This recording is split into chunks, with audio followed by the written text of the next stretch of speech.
Basically, as a journalist, one must have time to read and understand some of the laws that relates to elections, so that they avoid being caught up in the web of infringing those specific laws. Professionally, a journalist must prepare him or herself in the sense that first and foremost, what is important is for a journalist to separate his or her individual being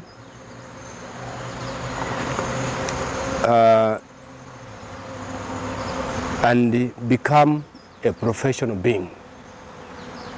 Why I'm saying so is that when you're undertaking journalistic work pertaining to elections, one needs to shed off their personal feelings, their personal connections, and the relationships they have with the political players, and they remain impartial, because the arena which they intend to enter demands that they need to be impartial. A journalist must ensure it remains within the timeline of the editorial deadline. But that should not be at the expense of ensuring that the story is covered accurately, is balanced, and ethically packaged.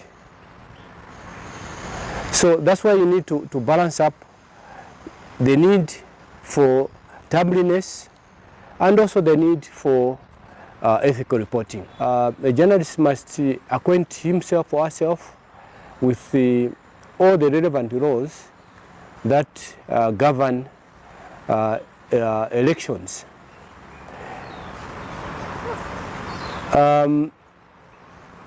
Defamation laws are there for everybody, including journalists, to abide by and respect in their discharge of their journalistic work. So when you come across a source, or maybe you are covering an event that is characterized by defamatory remarks, slander, hatred, tribalism, and all that are not permissible by law, a journalist should guard against that by way of excluding those sentiments in his or her story. You can report an event without necessarily highlighting defamatory remarks highlighted direct or indirect by those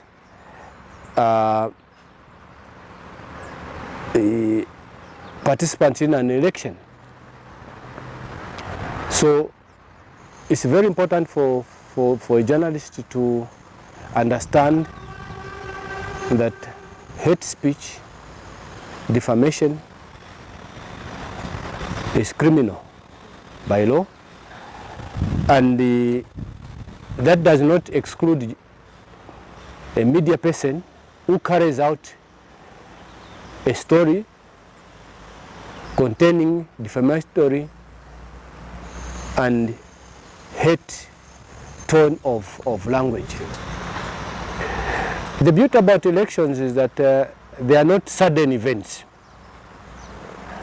You know, they are prescribed, and there's a period of time that those events are conducted.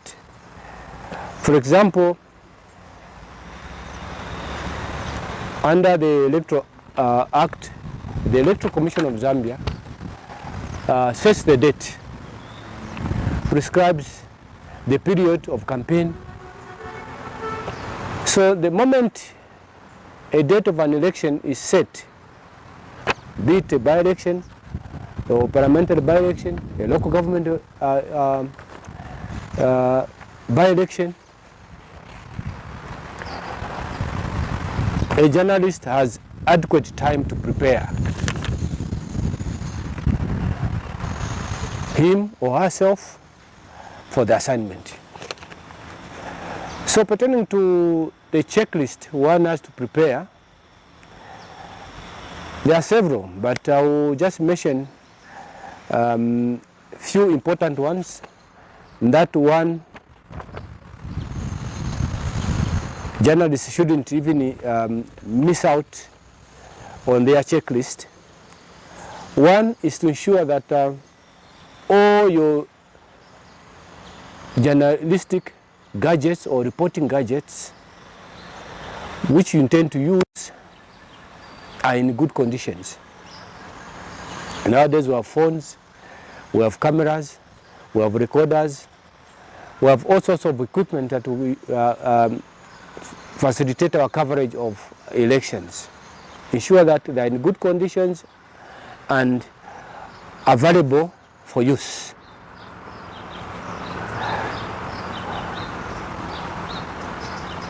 Secondly is to ensure that all the resources that you need for that assignment, because it will be an assignment that is out of town. For you to travel, you need to discuss it with your editor, your news editor, so that when you travel, you have all the necessary resources to facilitate your coverage. For example, you need money for your bundles.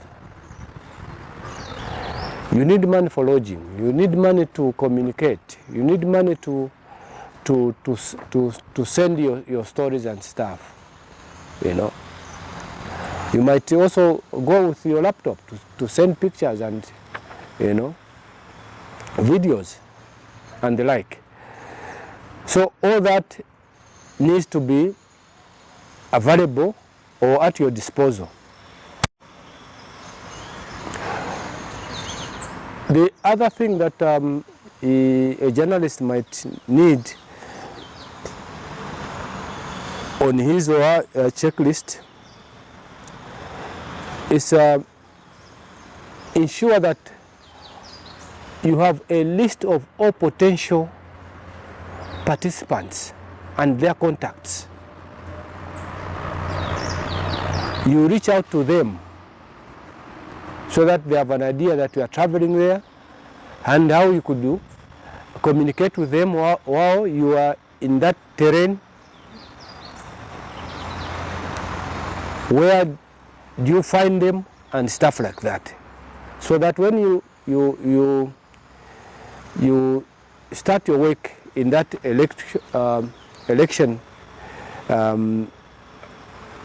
area, you know where to find all the participants or the contestants of that election. The first call is the Electoral Commission of Zambia, and is established and governed by the Electoral Act.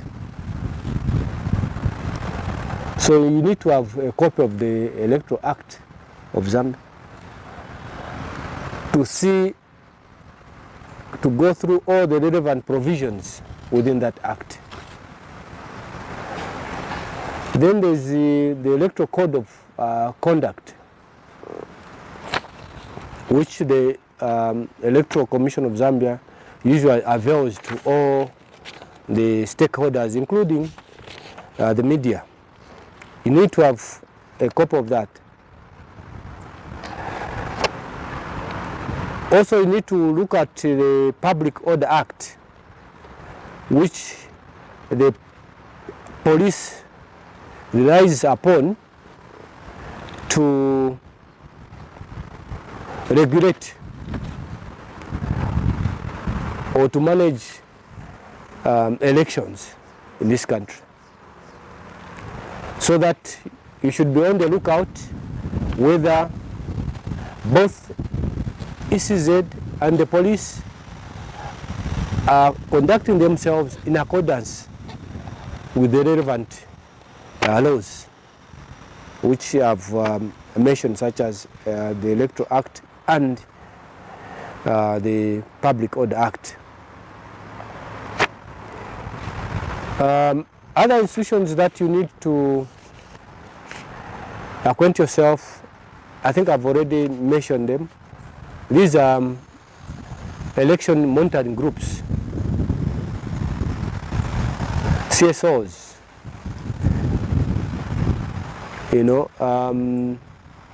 media organizations such as Mr, so that when you're in trouble, these are the organizations you can fall back on for support. And they should be aware that when in the field conducting a journalistic work pertaining to an election. So it's very important for a journalist to acquaint himself or herself with an election environment and the key stakeholders that are involved in the management of that particular election. Yeah.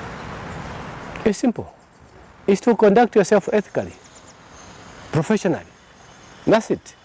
You don't need to parade yourself as a sympathizer of any political party.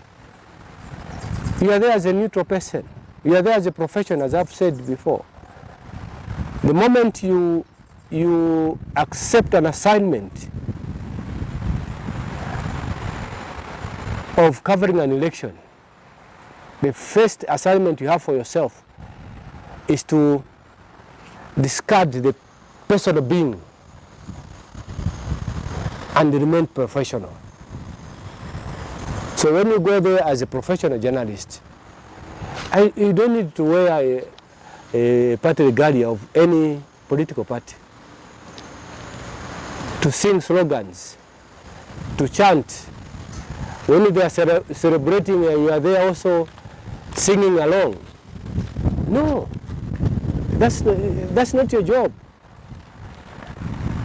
If you feel strongly, then decline the assignment. Yeah, I like the pyramid style of writing. For me, election stories should be influenced by public interest. Election stories should be voter-centered, not contestant-centered. It has to bring out what the electorates are expecting out of that election. What are their expectations? And are the participants or contestants responding in their campaign message, responding to the aspirations of the electorates? Are they responding to the needs of the electorate in that particular constituency? If not, then it's your responsibility, it is your duty as a journalist to put it to the contestants that the electorates are expecting you to do A, B, C, D. Do you have the capacity? And how do you hope to deliver to the expectations of the electorates? It shouldn't be a participant of a political part A said this. He was insulting this one. I think that does not interest the electorates in any way.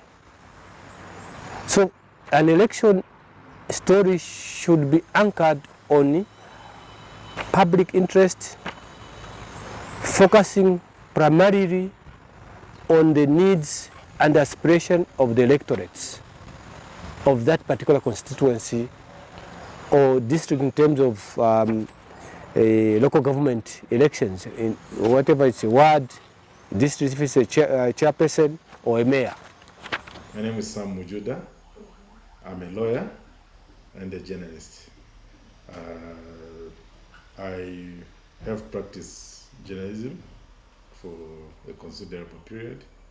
I worked in a newsroom for more than 16 years, and I'm also a practicing lawyer with Benson and Sam Advocates. I have been a practicing lawyer for the past 20 years. So briefly, that's my background. The starting point that every journalist should know or should know is the Constitution. What are the constitutional provisions of the laws that affect journalists? And in this respect, I will talk of Article 20 of the Constitution of Zambia.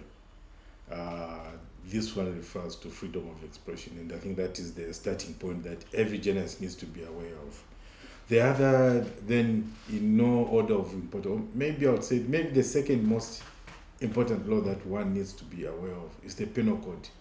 The provisions of the Penal Code, I think that is where a journalist needs to know about the different issues of sedition. That's where you find the issues of fake news, hate speech. So journalists need to know the provisions of the Penal Code as they affect the conduct, the practice of journalism. The other one is the Cyber Crimes Act, the Cyber Security Act. For those who are in electronic media, I would say they need to be aware of the IBA Act. People need to know about the defamation laws, contempt laws, those even copyright laws. Journalists need to be well aware of all those laws because they affect their day-to-day practice of journalism. The other one is the Access to Information Act, a very important law which is aimed at assisting journalists in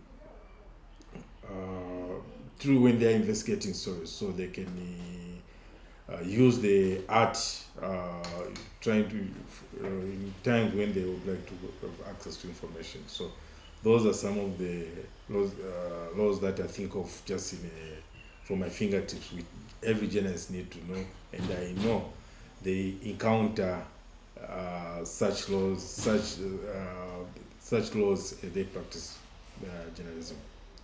Okay, so I'll refer you to Article 20 of the Constitution of Zambia, and specifically Article 21, which provides for freedom of expression. Right? Everybody's got the right to freedom of expression, to communicate and to receive information. Then there comes a very important article for the press, which talks to the press in direct terms. That is Article 22. It refers to the press and the rights of the press, not them to be taken away. And of course, the Constitution, the courts have also interpreted the application to the extent to which Article 22 would be applied. Then comes the Article 23, which recognizes the rights of other people to privacy, security, where the rights that are enshrined in Article 21 could be the circumstances in which they could be taken away. So where my rights start in freedom of, in Article 21, Article 22 says there are limits to which my right, because there are also rights of other people. So where my hand ends, I need to be mindful that at the end of my hand, there's also, there will be another person. So where my rights start and where my rights end, I need to be mindful of the rights of other people. So that is what Article 20 defines. And then when you look at that, there is a myriad of circumstances under which that right, which is enshrined under 21, would be taken away. For instance, the right to privacy. Yes, I might, as a journalist, you will say, freedom, you will say that I would like to talk about this, but I need to be mindful of the right to privacy of particular individuals. And of course, and the courts have also come in to interpret the application of these laws to the extent that, for instance, where they will say the rights that one would enjoy as a politician, and the courts have tended to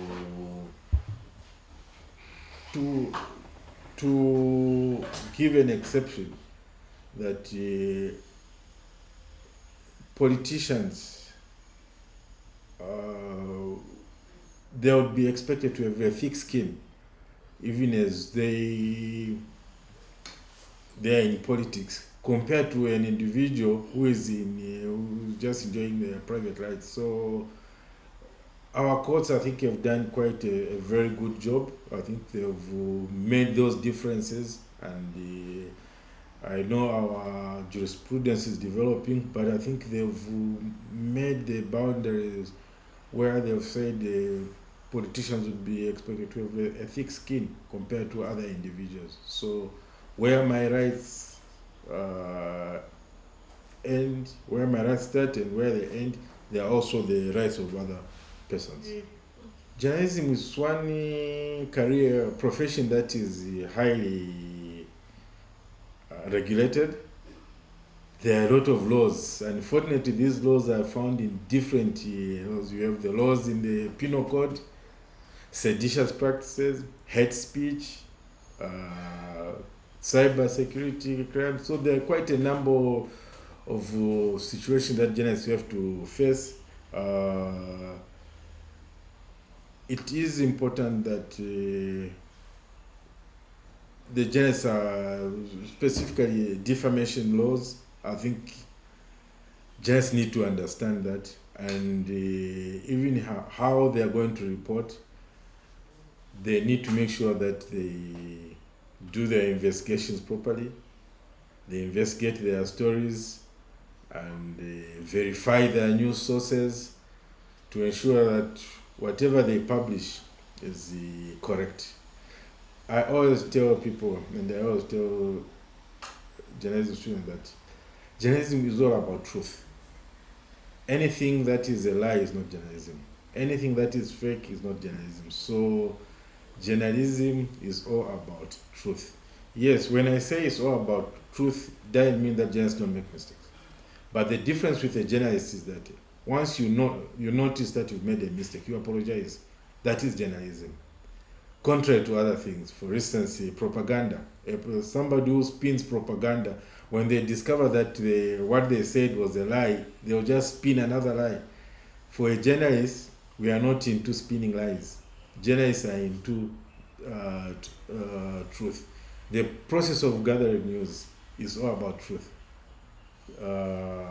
Dissemination of news, what I believe is that even gathering, you don't gather lies, so you gather truth. So again, the process of gathering news is all about truth.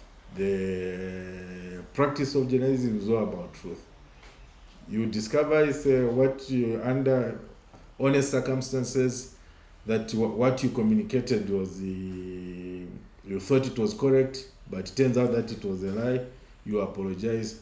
That stands. Even in terms of defenses that you will find in journalism, for instance, in defamation, without malice. If you're going to report without malice, that comes of that mitigates your situation. So journalism is not malicious. It's all about truth. So that is one thing. That is the most cardinal thing that journalists have to remember in their day-to-day practice of journalism. So there are a few guidelines that I'll give to journalists. You get your tip. First of all, you ask yourself, what's the gravity of the story? What is the importance of the story? What is the gravity of the allegation? There's an allegation against somebody, a politician, a private individual. Those are things that you need to weigh in. The next thing is, what is the essence of the story? Why should you publish the story? Is it for public interest? Or is it just to damage somebody's reputation? Or is it just for personal ego? So those are things that you need to do. First of all, gravity. Second is the essence of the story. The third one, I would say, verification, the exercise of verification. What steps are you going to take to verify a story? There's an allegation that maybe something has happened at UTH. Whom are you going to contact? Are you just going to rely on the anonymous sources with a story with high consequences? What are you going to, for instance, if somebody is going to allege that the bodies are rotting at UTH, it's a very grave allegation. So, first of all, gravity of the story. What is the essence? The third one is verification. Whom are you going to talk to? Are you going to just rely on the anonymous sources, or you're going to talk to even the hospital director? So those are things that you need to look at. The other one will be the right to reply. Have you given the people who are the subject of the story the opportunity to reply? Or are you going to say you are in a hurry? It's 13 hours, it's 12:45, the news bulletin is at 12 hours, you say we have to run it. So, and you just say, efforts to get a comment from the director failed because by press time, it didn't get back to us. But when you're going to weigh in the gravity of the story, is it a story that cannot wait for the 19 hours bulletin? Can it wait? Those are things that you need to take. Those are the steps, practical steps that journalists need to take to ensure that you don't get damned. Remember, publishing, you get damned.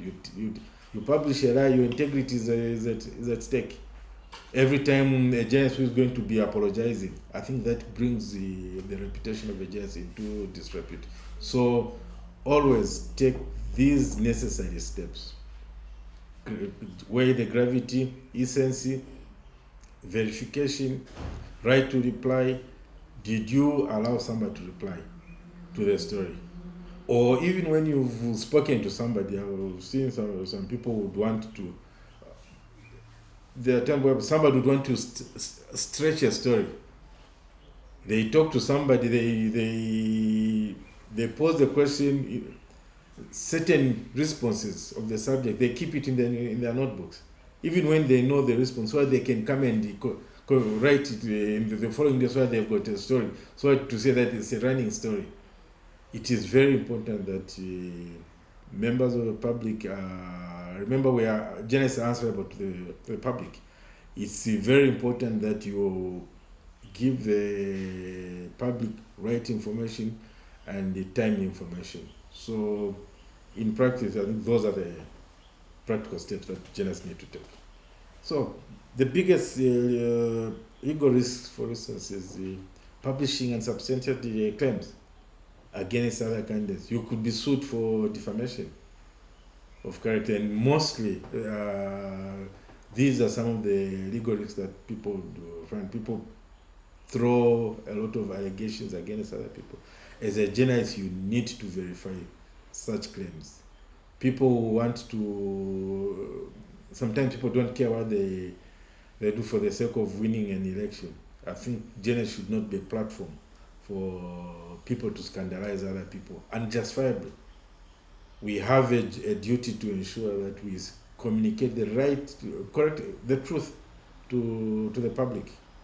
Regardless of whom you support, truth is truth, and truth does not care whom you support, as long as it is the truth. So journalists should verify their stories. Verification and verification and verification. They should never get scared. They should never get tired of verifying their news stories, just to ensure that they are truthful. Publishing fake news or defamatory statements, and if you're found liable, it's got economic consequences to the newspaper or to the radio station or to the TV station. So you could actually sink your newspaper, your radio station, or the TV station, depending on how you report and how you handle news. So after the elections are gone, you don't want to spend time now, all the past 5 years, when people are doing other things, you are busy in court. I don't think that should be the case. Or even if you are going to be in court, yes, but you should be able to have a proper justification, proper defense. So the biggest mistake would be not to verify our stories and to ensure that you're anchored on truth. Like I said,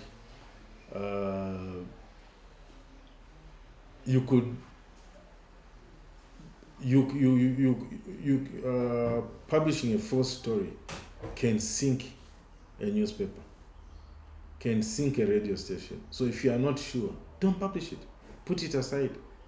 Don't be in a hurry, because the consequences of the effects of not publishing a story or a scoop compared to the effects, the consequence of being in court, I think is high. Yes, you would have missed the scoop, but better to live for another day. Better to survive and be able to produce the following day. So I do not think there's any story that is in an agency that beats truthfulness. Nothing. Agency cannot beat truthfulness. Agency does not beat verification. No matter how urgent a story, if you have not verified it, keep it. And for the editors, if your story is not verified, if you're not sure, spike it or delete it. Do not take the risk of publishing an unverified story. The consequences are dire.